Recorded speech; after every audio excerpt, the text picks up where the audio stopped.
Bonsoir. Donc je commence par la situation de l'épidémie Covid-19 à l'international. Nous avons ce soir plus de 116 000 cas, dont 80 000 en Chine et 36 000 hors de Chine. Le poids de l'épidémie hors de Chine représente désormais 30% de l'épidémie totale. Plus de 64 000 personnes sont guéries. Le nombre de pays touchés continue à croître avec 106 pays qui recensent des cas. La Corée du Sud avec 7 513 cas, l'Iran avec 8 042 cas. Et vous savez qu'en Europe, le pays le plus touché en nombre absolu après la Chine est l'Italie avec 9 172 cas. C'est le plus fort taux d'incidence mondiale. Et vous savez que des mesures de confinement touchent désormais l'ensemble du territoire italien. L'Allemagne recense près de 1200 cas et l'Espagne 1646. Il y a 4088 décès recensés, dont 3139 en Chine et 948 hors de Chine.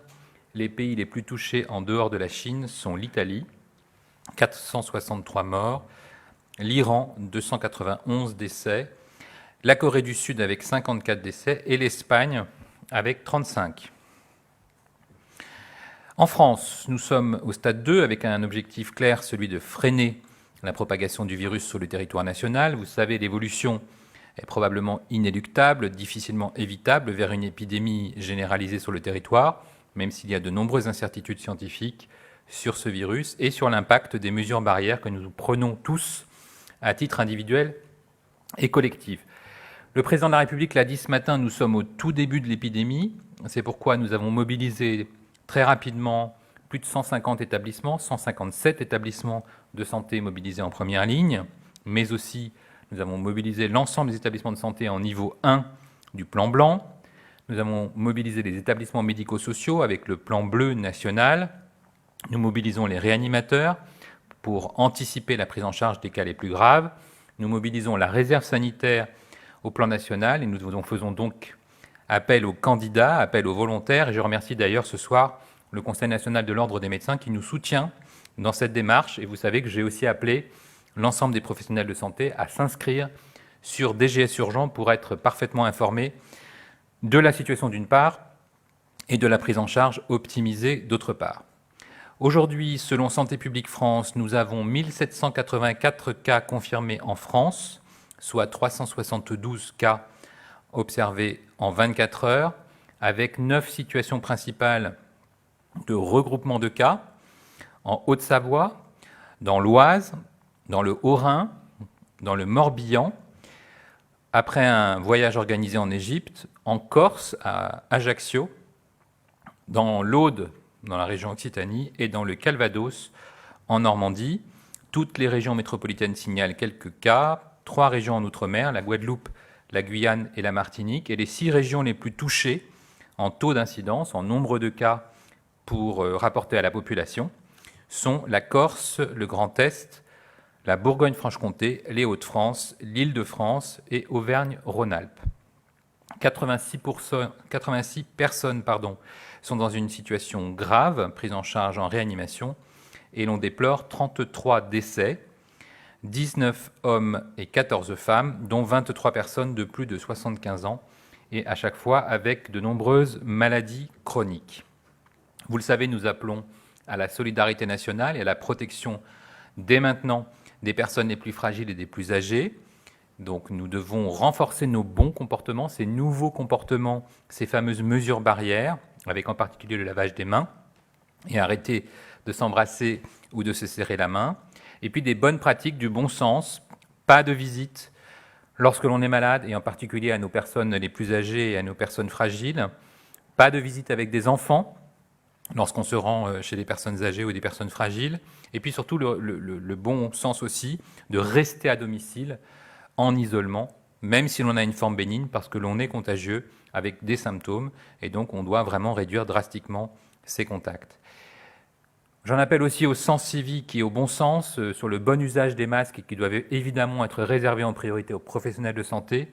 Et donc je dénonce les vols parfois massifs qui ont lieu dans les établissements de santé ou au cabinet des médecins. C'est vraiment choquant de voler ces masques qui sont destinés évidemment à la prise en charge optimale des malades. Enfin, vous le savez, le gouvernement a opté pour des mesures de freinage renforcée dans 2 départements actuellement. Donc nous avons toujours une logique de différenciation territoriale et de mesures proportionnées. C'est le cas de l'Oise et du Haut-Rhin, avec des mesures fortes de freinage pour 14 jours, avec la fermeture des établissements scolaires, les sorties fortement déconseillées pour les personnes âgées et fragiles, et l'interdiction des rassemblements, sauf ceux indispensables à la vie sociale et démocratique. Nous continuons à adopter des mesures proportionnées, adaptées à la situation et basées sur des avis scientifiques. Le président de la République s'est rendu ce matin auprès des équipes du SAMU de Paris à l'hôpital Necker. Il a salué leur engagement et a remercié toutes les équipes de santé et des SAMU qui œuvrent au quotidien auprès des patients sur l'ensemble du territoire national. Le centre d'appel et de régulation, le centre 15, reçoit en temps normal 3000 appels par jour. Ces jours-ci, plus de 6000 appels quotidiens sont reçus. Pour faire face à cette crise du coronavirus, une organisation spécifique a été mise en place, avec notamment l'extension de la zone d'appel dans plusieurs salles adjacentes. Et on a pu rencontrer et discuter avec les médecins de ville, qui sont très mobilisés, et les médecins hospitaliers. Et donc on a une magnifique mobilisation à la fois de la médecine de ville et de la médecine hospitalière. Et vous savez que le SAMU fait le lien entre les deux, puisque c'est une prise en charge préhospitalière. Et je crois qu'on peut vraiment saluer cette parfaite cohérence entre toutes les équipes. Et par ailleurs, il y a un très beau symbole, c'est la mobilisation des étudiants comme des médecins retraités. Et donc c'est une forme de transmission des médecins retraités vers les étudiants, nos futurs professionnels de santé. Et je pense que c'est un beau symbole que de voir toutes ces personnes rassemblées dans la même salle. Je constate cet engagement sur le terrain, au sein des équipes du SAMU bien sûr, mais aussi pour l'ensemble des professionnels de santé, en particulier en ville, partout sur le territoire national. Ils ont su s'adapter rapidement pour répondre à cette situation et je crois que nous pouvons les saluer pour cela. Pour faire face, les établissements de santé sont mobilisés en niveau 1 du plan blanc concernant la gestion de situations sanitaires exceptionnelles sur l'ensemble du territoire.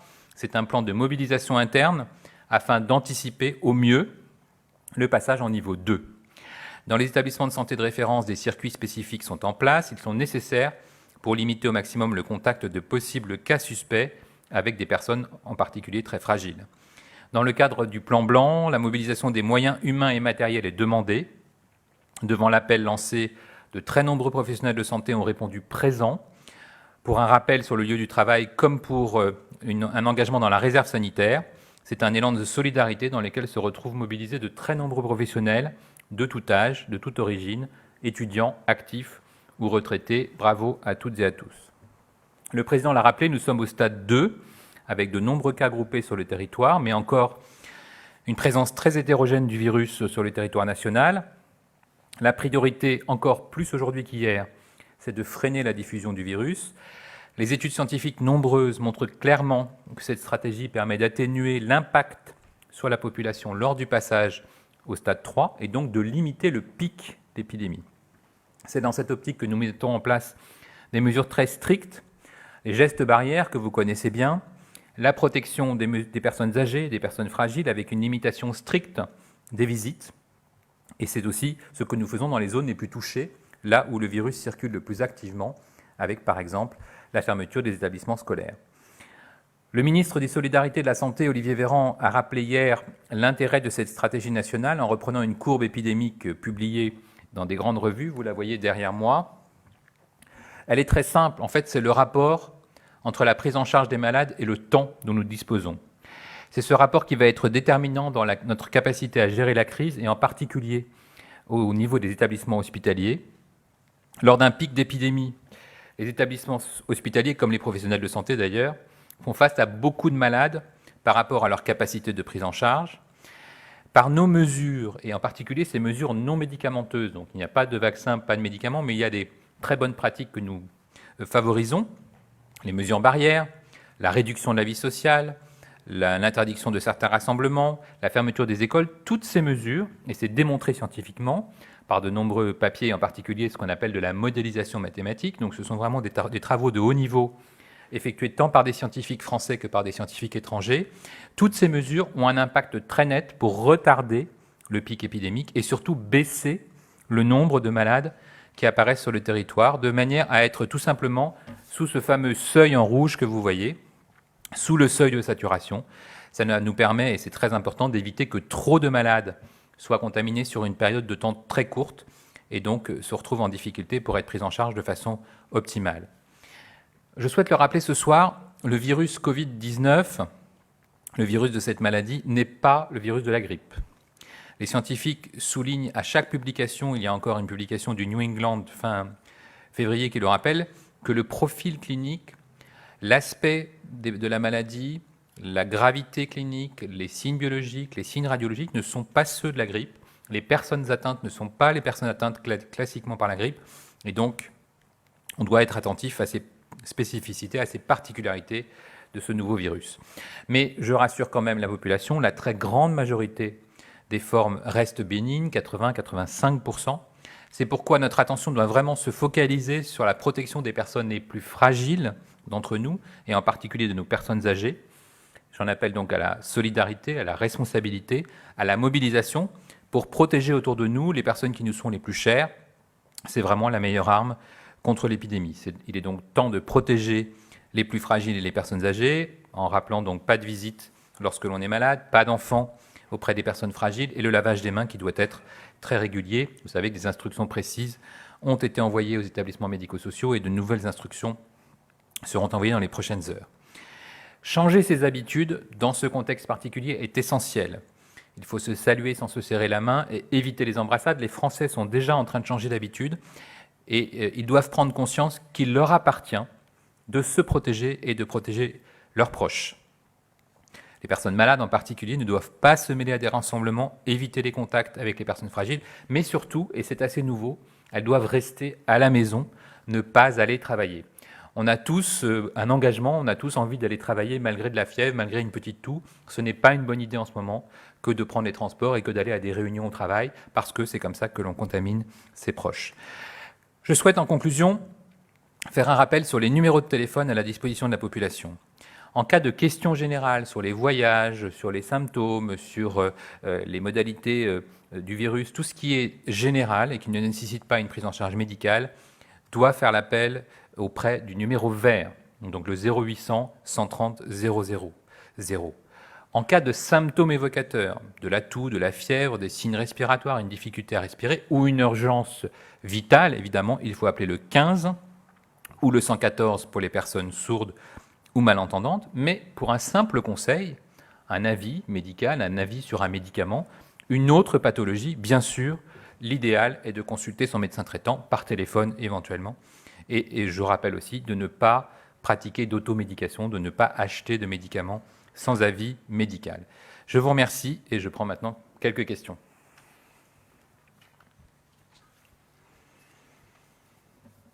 Merci. Les laboratoires de ville s'inquiètent de ne pas avoir accès aux masques des stocks d'État. Est-ce que c'est une question qui... Est-ce qu'ils vont bientôt pouvoir en bénéficier ou pas, puisqu'ils sont censés faire des prélèvements? Alors, justement, ce qu'on va faire, et c'est une question qui nous est posée souvent, c'est organiser des filières de prise en charge des prélèvements de ville. En pratique, comme vous le savez, quand vous êtes malade, l'idée est de ne pas prendre les transports et de ne pas sortir. Donc, contrairement à ce qu'on fait d'habitude quand on va faire un examen d'urine ou quand on va faire une prise de sang, on va encourager, dans l'autre sens, les laboratoires à se déplacer au domicile et d'envoyer donc une équipe qui sera protégée, ce qui est beaucoup plus simple. Et donc on aura une équipe de prélèvement qui peut être une infirmière qui est parfaitement protégée à ce moment-là. Ça évite de se retrouver dans une salle d'attente pendant de longues minutes à proximité de personnes qui sont d'ailleurs souvent fragiles. Et donc c'est une technique un peu différente qu'on est en train de mettre en place avec le laboratoire d'analyse, puisqu'effectivement on doit pouvoir pratiquer ces tests. Vous savez que l'arrêté est sorti tout récemment.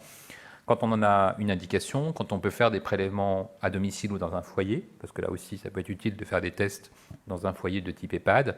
Donc, toutes ces capacités des laboratoires d'analyse de biologie médicale à projeter une équipe dédiée et à faire l'examen rapidement sont étudiées actuellement pour qu'on puisse mettre en place ces circuits très rapidement.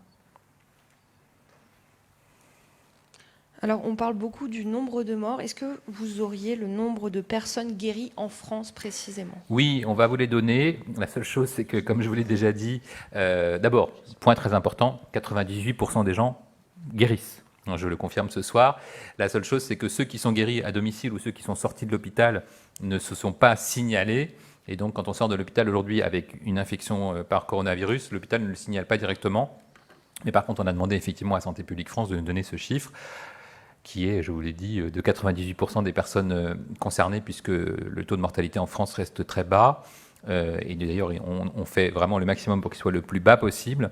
Et je pense que c'est important d'ailleurs que les Françaises et les Français voient des personnes guéries, entendent des personnes guéries, ce qui permettra de démontrer effectivement l'importance d'abord des formes bénignes, mais aussi de notre capacité de notre système de santé à prendre en charge de façon optimale les personnes malades. On n'a pas encore ce nombre, mais je pense qu'il arrivera très vite, en sachant effectivement qu'il y a beaucoup de personnes qui ont des formes extrêmement bénignes actuellement en France, puisque sur le nombre que je vous ai donné, il y a finalement très peu de cas graves par rapport au nombre total que vous avez, qui est de 1784, puisque sur ces 1784, seules 86 personnes sont dans un état grave. Bonsoir, Geoffrey Marin-Jory, journaliste à M6. Deux petites questions rapides. Vous évoquez des vols massifs, choquants, de masques. Est-ce qu'on a un chiffre, une proportion de masques volés? Deuxième question, concernant la stratégie de freinage. Est-ce que vous avez, donc on a compris cette volonté d'étaler dans le temps le pic épidémique, est-ce que vous vous donnez une durée? Quelle serait la donnée type par rapport, par exemple, au cas italien? Alors, sur les vols, c'est malheureusement signalé par de nombreux professionnels, puisque certains professionnels avaient des boîtes pour eux, pour leur usage médical professionnel, et ils disent que souvent, quand ils reviennent dans le cabinet, il y a des vols, et c'est aussi des établissements de santé qui nous signalent des vols, et ça c'est préoccupant. Donc je crois qu'il y a même des procédures qui vont être lancées, parce qu'il faut porter plainte quand on a des vols de ce type qui ne sont pas acceptables, alors que d'autres ont vraiment un sens civique et un engagement dans la résilience de la nation. Sur la modification du pic épidémique, outre le fait qu'il faut gagner du temps pour mieux prendre en charge les patients, donc ce que vous voyez avec la courbe, qui est de se dire qu'on étale sur une période importante l'épidémie, ce qui nous permet de prendre en charge moins de patients par semaine, et ça c'est très important. Tout ce qui est gain de temps est important pour plusieurs raisons. D'abord parce que ça permet de mieux se préparer. On peut parler de la préparation des établissements de santé, mais aussi de la médecine de ville. Ensuite, parce que ça permet de terminer l'épidémie de grippe qui est en train de refluer. Et donc, chaque semaine gagnée fait que les malades de grippe sont beaucoup moins nombreux, et en particulier en réanimation. Et enfin, parce qu'il y a une hypothèse non négligeable qui est que dans quelques semaines, le virus peut être moins à l'aise dans les conditions climatiques, et puis surtout qu'on aura des réponses aux essais thérapeutiques qui sont en cours. Donc on aura peut-être des très bonnes nouvelles sur des protocoles thérapeutiques et des façons de traiter les patients. Donc toutes ces semaines gagnées sont utiles pour tout le monde, pour les systèmes de santé pour se préparer et pour les scientifiques pour nous apporter des réponses. Les services de réanimation, est-ce que vous avez compté le nombre de lits qui sont disponibles, le nombre de lits auxquels vous pourriez monter, et est-ce que vous avez recensé le matériel disponible également? Absolument. Donc ça, c'est un travail qui est fait depuis plusieurs semaines, de mettre en éveil les réanimateurs, qui d'ailleurs l'ont été tous seuls, puisque les réanimateurs, vous savez, sont très réactifs à toute information scientifique qui fait état de pathologies graves dans le monde entier. Il y a un système mondial d'échange d'informations pour les réanimateurs français en particulier, qui font souvent partie de sociétés internationales de réanimation. Donc ils étaient très attentifs à ce qui a été décrit à Wuhan dès le mois de janvier. Nous avons en France 5000 lits de réanimation, 7364 lits d'unités de soins intensifs. Ça, c'est des capacités actuelles. Vous savez que pour armer des lits de réanimation, c'est vraiment très important. Il faut certes du matériel, mais le plus important, c'est l'humain. Ce sont les femmes et les hommes qui sont formés en réanimation médicale ou chirurgicale, qui sont médecins, infirmiers de réanimation, infirmiers anesthésistes. Et donc, toutes ces personnes comptent. Et puis, il faut aussi, en dehors des lits, du matériel. Donc, c'est tout ce recensement qui est en cours, cette formation qui est en cours. Il y a déjà des réanimations qui sont très mobilisées, les réanimations dans le Grand Est, les réanimations en Île-de-France, qui prennent en charge des patients depuis plusieurs jours. Donc, il y a un échange d'informations entre les réanimateurs italiens et les réanimateurs français. Il y a un échange d'informations entre les réanimateurs français qui ont déjà des malades et ceux qui n'en ont pas. Donc là encore, la transmission d'informations est fondamentale. Et puis, il y a une réflexion en cours sur notre capacité, non seulement à prendre en charge les malades au niveau national, mais surtout à les prendre en charge au niveau régional. Et on a demandé à chaque région de se préparer pour prendre en charge des cas graves avec leur capacité et avec là aussi la possibilité d'augmenter la capacité de prise en charge. Ça, c'est très important, c'est cette fameuse élasticité, cette fameuse réactivité de notre système de santé, et en particulier de la réanimation, à prendre en charge des cas les plus graves. Donc on leur demande de se préparer à ventiler des patients graves, puisque c'est souvent des détresses respiratoires aiguës, à modifier leur nombre de lits. Et vous savez qu'en France, on a, grâce au plan blanc, la possibilité de déprogrammer. Et quand on déprogramme souvent de la chirurgie dite froide, c'est-à-dire la chirurgie programmée. Vous avez un rendez-vous pour vous faire opérer, par exemple, d'une prothèse de hanche. Et bien, dès qu'on déprogramme une intervention de chirurgie, on récupère des moyens qui sont qu'on a des lits de réveil, qu'on a une infirmière anesthésiste qui d'habitude travaille au bloc opératoire et qui peut aider en réanimation. Donc tous ces éléments sont pris en charge et on demande donc bien à tous les établissements de santé qui disposent d'une réanimation d'anticiper l'arrivée de cas graves pour pouvoir parfaitement réagir dès les premiers cas. Bonjour, Sylvie Burnouf de l'APM. J'ai plusieurs questions. Vous avez dit parmi les 33 décès, il y en avait 23 qui avaient plus de 70 ans, c'est ça? Plus de 75 ans. D'accord, donc ça veut dire qu'il y en a 10 qui sont relativement jeunes. Est-ce qu'on connaît leur profil? C'est ceux qu'on vous avait déjà décrits. Alors, nous avons 5 personnes qui ont moins de 64 ans, mais qui ont souvent des pathologies lourdes sous-jacentes. 4 qui ont entre 65 et 74 et 23 qui ont plus de 75. D'accord, ce sont tous des adultes. Absolument. Oui. Il n'y a aucun mineur parmi les décès, heureusement. D'accord. Pour revenir au point des tests qui peuvent être faits maintenant à domicile, donc la DGS m'a dit que les soignants qui faisaient les prélèvements devaient utiliser des masques. Ça marche? Ça marche. La DGS m'a dit que les soignants qui devaient faire ces prélèvements devaient utiliser des masques FFP2, mais ça fait plusieurs semaines que les libéraux disent qu'ils ne trouvent pas ces masques. Alors, est-ce qu'il y a des masques pour eux? Et si oui, comment est-ce qu'ils doivent procéder pour les obtenir? Alors, c'est effectivement ce que nous faisons de façon très fine depuis la réquisition, c'est qu'on ne délivre des masques P2 qu'aux personnes qui en ont besoin. Et donc, c'est important d'abord, puisque vous le savez, on a démontré l'équivalence entre le masque chirurgical et le masque P2 pour la prise en charge standard. Et par contre, effectivement, il y a des indications qui vont être validées de façon très stricte par les sociétés françaises d'infectieux, de réanimation et d'hygiène. Donc on s'appuie vraiment sur les professionnels, on s'appuie aussi sur le Haut Conseil pour valider les indications où on doit porter un masque P2. Et donc c'est en particulier tous les gestes où il y a vraiment un risque d'aérosol, de projection de gouttelettes. Donc il y a une stratégie très particulière en France de prélèvement du virus. Quand on fait un prélèvement particulier de test, là, la personne doit être protégée.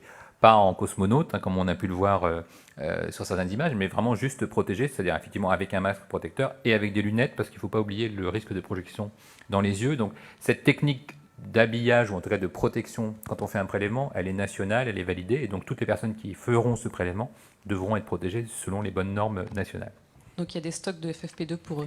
On a des stocks de FFP2 qu'on délivre aux personnes qui en ont strictement besoin et pas aux autres. C'est ça la stratégie française. D'accord. Concernant les heures supplémentaires à l'hôpital, comment est-ce qu'elles vont être financées? Est-ce qu'il y a une enveloppe qui est prévue pour ça? Oui, alors je ne peux pas vous donner de détails, mais en tout cas c'est évidemment prévu, puisque vous savez qu'il n'y a pas que les heures supplémentaires à l'hôpital, il y a toutes les personnes qui sont mobilisées pour gérer la crise, que ce soit les personnes que j'ai citées tout à l'heure sur la régulation et la prise en compte des appels, que sur les personnes qui font des enquêtes épidémiologiques d'investigation, que les personnes qui travaillent dans les services de l'État. On est vraiment sur un dispositif exceptionnel, et donc on va effectivement libérer tous les moyens pour permettre à ces personnes qui sont mobilisées sur une crise longue, parce que cette crise va durer, d'avoir accès à ces dispositifs spécifiques. Et on a une idée des montants qui sont alloués pour ça? Je n'ai pas cette idée, mais je peux me renseigner pour vous donner la réponse sur cette partie-là spécifique. Dernière question, est-ce que la France doit s'attendre à faire face à une mortalité aussi élevée qu'en Italie? Alors, c'est un sujet qui est peut-être compliqué à expliquer, mais la mortalité élevée en Italie, elle est probablement mal calculé. Alors ça va vous paraître bizarre. En fait, ce qui se passe, c'est que l'Italie, et c'est normal, gère les cas les plus graves et signale les cas les plus graves. La vraie question que je partage avec vous à chaque soir, c'est qu'on n'a pas le dénominateur. Et en fait, les médecins italiens nous disent qu'il y a aussi énormément de formes bénignes en ville qui ne bénéficient même pas d'une exploration médicale. Et les gens, comme vous le savez, on leur demande de rester à la maison. Les gens qui restent à la maison et qui ont 37,5 ou 38 et une angine et qui toussent un peu ne sont pas diagnostiqués, et ça n'a rien de choquant, c'est ce qu'on fait à chaque épidémie. Donc le fait qu'on réduise le dénominateur fait que, effectivement, n'apparaît que le sommet de l'iceberg, c'est-à-dire les formes graves, les formes hospitalisées et les personnes qui décèdent. Donc il n'y a pas de raison de penser que la mortalité soit particulièrement élevée en Italie, même s'il faut toujours être attentif à la démographie de la population, en particulier à la proportion de personnes très âgées. Mais voilà, je pense qu'il faut prendre ces chiffres avec précaution. Les chiffres ne sont pas les mêmes selon les pays. Je ne pense pas que les réanimateurs italiens soient moins bons que d'autres réanimateurs. Donc, je pense que c'est parce que effectivement l'Italie s'est focalisée sur la prise en charge hospitalière de ces cas les plus graves. Mais en France, la stratégie, c'est aussi de maintenant comptabiliser les cas les plus graves. Alors, de toute façon, on comptabilise tous les jours les cas les plus graves, on comptabilise les personnes hospitalisées, et on a effectivement deux priorités. La prise en charge optimale des formes certes bénignes, mais qui vont être l'immense majorité des cas. Donc, que faire quand on doit rester à la maison pendant le temps de cet épisode, entre guillemets, pseudo-grippal, de ces quelques jours de surveillance à la maison où on aura notamment la possibilité de faire de la télémédecine et de consulter son médecin à distance. Et puis, il y a effectivement une priorité absolue pour nous qui est la prise en charge optimale, la prise en charge vraiment dans les meilleures conditions des personnes qui auront des formes nécessitant une hospitalisation, voire des soins de réanimation. Bonsoir. Alors, est-ce que des mesures plus strictes à l'échelle de tout le territoire ne permettraient pas de donner un coup de frein plus fort à la diffusion du virus et donc d'épargner des vies? Autrement dit, est-ce que l'économie n'est pas en train de primer sur la santé, en particulier la santé des plus fragiles? J'ai une deuxième petite question. Est-ce que vous pouvez nous repréciser en quoi ce nouveau coronavirus est différent du virus de la grippe? Merci. Alors, c'est une question très importante que vous posez parce que c'est celle qu'on a posée aux spécialistes de l'épidémiologie et de la modélisation. C'est-à-dire, quand est-ce qu'il faut freiner? Et c'est assez logique finalement. Ça ne sert à rien de freiner quand le virus n'est pas là. Et c'est le cas dans beaucoup de régions. Il y avait vraiment des régions ou dans des départements où on est à 2, 3 cas. Et donc, vos mesures de freinage sont d'autant plus efficaces que le virus commence réellement à circuler, que les gens sont en contact entre personnes contaminées et personnes non contaminées. Et donc, c'est à ce moment-là, et seulement à ce moment-là, avant ça ne sert à rien, c'est un coup d'épée dans l'eau, après c'est trop tard, qu'il faut trouver le bon moment pour freiner très fort avec 3 mesures très importantes. Effectivement, la fermeture des écoles, c'est-à-dire que là, ce n'est pas que les enfants soient à risque particulier, au contraire, ils font des formes bénignes, mais c'est le moment où des enfants contaminés, entre guillemets, porteurs, rencontrent de très nombreux enfants non porteurs qui vont ensuite rentrer à la maison et ramener le virus. Deuxièmement, où on demande aux gens de réduire massivement leurs contacts entre adultes, donc pas de cinéma, pas de théâtre, pas de restaurant dans les zones les plus touchées. Et troisièmement, qu'on protège au maximum les plus fragiles en disant « surtout ne sortez pas pendant cette période ». C'est une période courte, c'est une période de 2 semaines, et c'est probablement ce que nous montrent les publications scientifiques, c'est probablement le meilleur frein. Donc la vraie question, c'est quand est-ce qu'on applique ce frein, quand est-ce qu'on appuie sur le frein, et probablement que la meilleure période, c'est quand le virus commence à circuler activement dans la zone, que ce soit une grande ville, que ce soit un département. Et donc c'est ce qu'on a fait aujourd'hui dans 3 situations.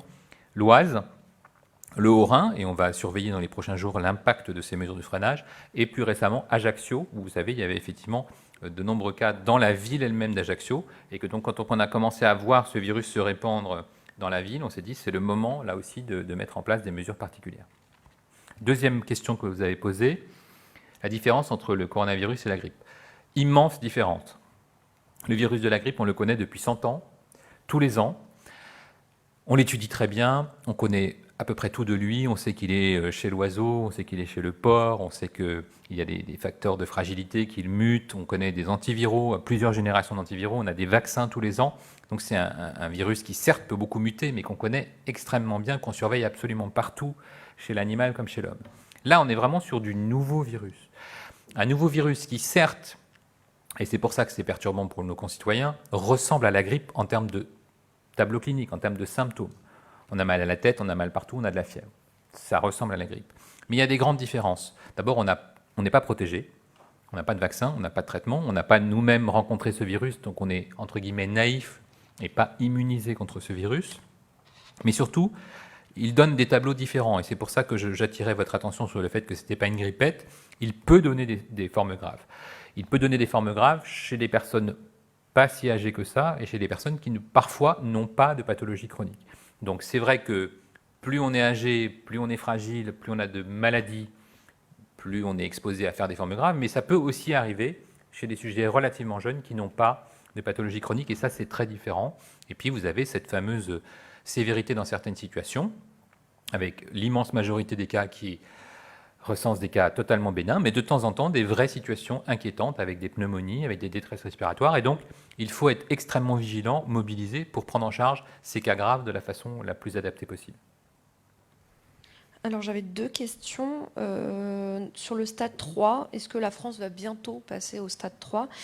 Et la deuxième, au niveau des écoles, est-ce qu'il y a des consignes particulières qui sont données et comment vous expliquez que dans certaines écoles, il n'y ait pas de savon à disposition des élèves et des enseignants ?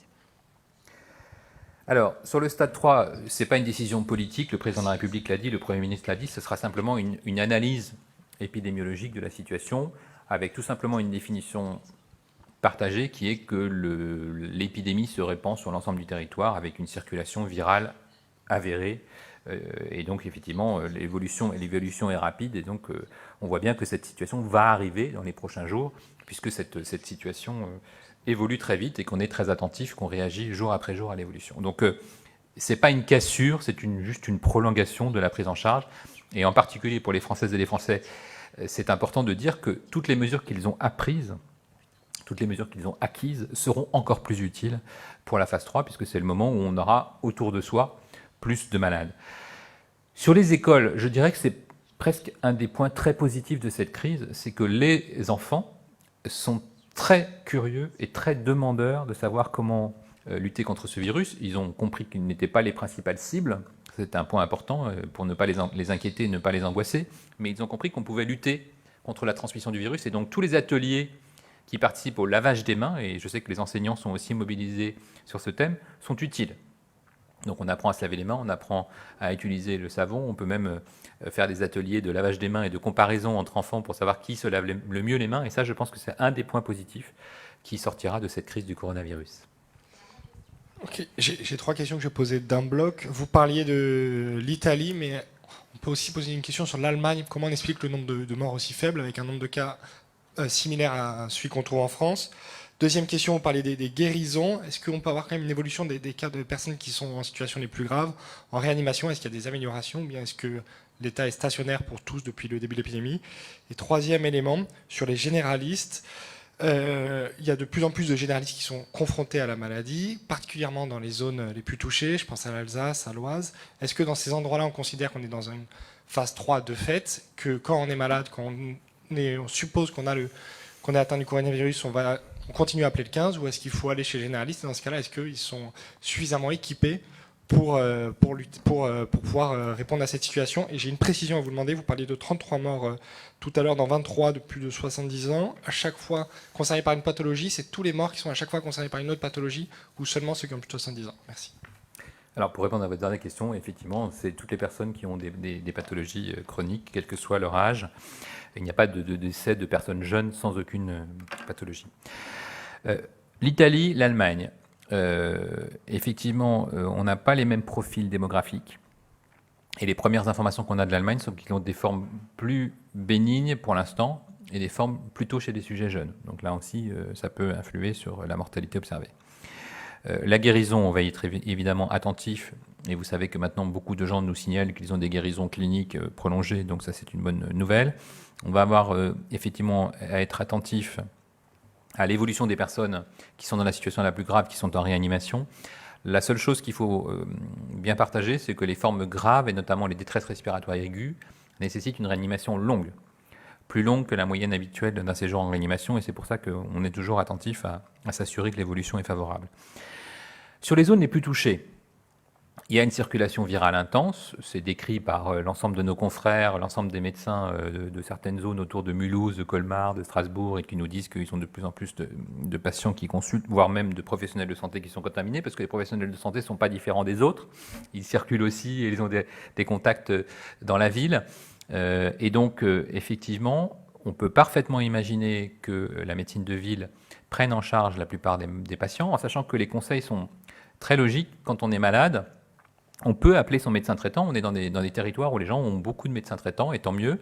Appeler son médecin traitant, lui dire « j'ai un peu de fièvre, j'ai mal à la tête, qu'est-ce que je fais ?» Les médecins traitants peuvent poser plusieurs questions par téléphone, passer éventuellement si nécessaire, mais ce n'est pas forcément nécessaire. En tout cas, ils vous donnent des conseils sur les consignes à suivre à la maison en restant donc en isolement. Et donc, on voit bien qu'il y a une collaboration très étroite entre les centres 15 et les médecins traitants pour assurer un suivi à distance la plupart du temps, parce que l'évolution est favorable en quelques jours, et permettre aux personnes de rester à domicile, parce qu'on a quand même beaucoup de formes bénignes.